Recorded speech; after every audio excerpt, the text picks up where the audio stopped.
Kamusta mga idol? Here we go again, Mark Anthony TV. Please like and subscribe.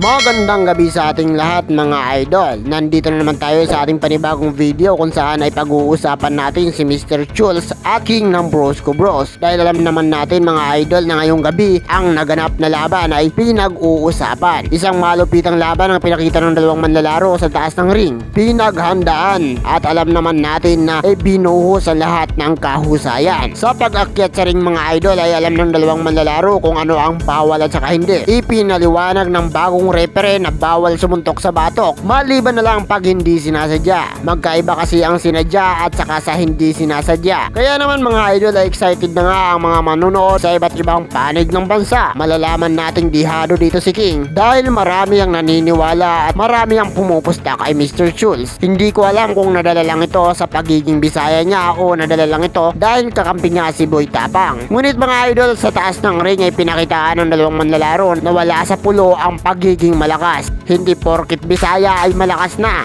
hindi rin porket Tagalog ay mahina na. Sa laban na ito mga idol ay pinutunayan nga ni King na wala sa pulo ang pagiging malakas.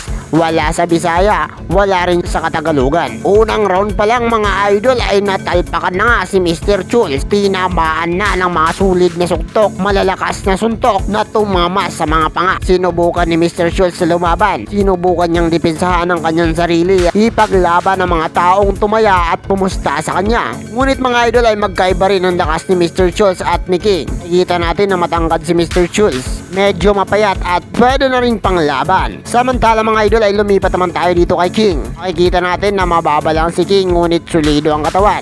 Hindi siya makikitaan ng abs o lumulutang na muscle. Makikita lang natin sa kanya ay masagana sa pagkain at sobrang solido ng katawan. Pwede sa boxing. Kaya naman mga idol, kung sa katawan lang ang pagbabasihan ay walang-wala na si Mr. Chulz. Samantala mga idol, sa performance naman ay nakita naman ng husay itong si King. Mahusay makipagsuntukan. Samantalang itong si Mr. Chulz ay tumatanggap ng sapak kay King at natatalsik ito. Sa round 1 pa lang mga idol ay napabagsak na ni King si Mr. Chulz. Sa pagkakabagsak niya mga idol ay agad naman itong tumayo. Ngunit binilangan ng referee. Dahil sinusubukan ng referee kuhanan ng panig si Mr. Chulz kung kaya niya pa ba makipagsabayan kay King. Sa laban na ito mga idol ay nakitaan ko ng husay itong si King. Sobrang ganda ng forma ng kanyang kamao habang inaabangan ng mga banat ni Mr. Chulz. Makikitaan na mahusay ito at malakas sumuntok dahil bawat suntok na tinatamo ni Mr. Chulz ay tumatalsik ito. Sa sobrang taas ni Mr. Chulz ay hindi niya makontrol ang kanyang katawan. Hindi niya mabalance ang kanyang katawan dahil na rin sa lakas ng suntok ni King. Kaya naman mga idol, sa pangalawang round mga idol ay nakatanggap na nga ito si Mr. Chulz na mga solidong suntok at binilangan na nga ng referee. Sa pagbibilang ng referee, maya-maya pa ay hindi na nga pinagpatuloy ang laban. Sumuko na si Mr. Chulz sa pangalawang round. Walang magawa ang kupunan ni Boy Tapang kung di tanggapin na lang ang pangyayari. Walang nagwala sa kanila, walang may nagreklamo. Dahil kitang-kita natin mga idol na walang bias ang larong ito.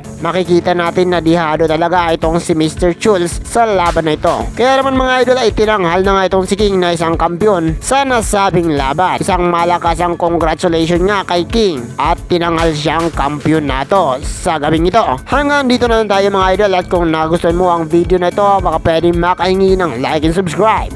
Pindutin nyo na rin ang notification bell para palagi kang updated sa mga video na kagaya nito. Maraming salamat!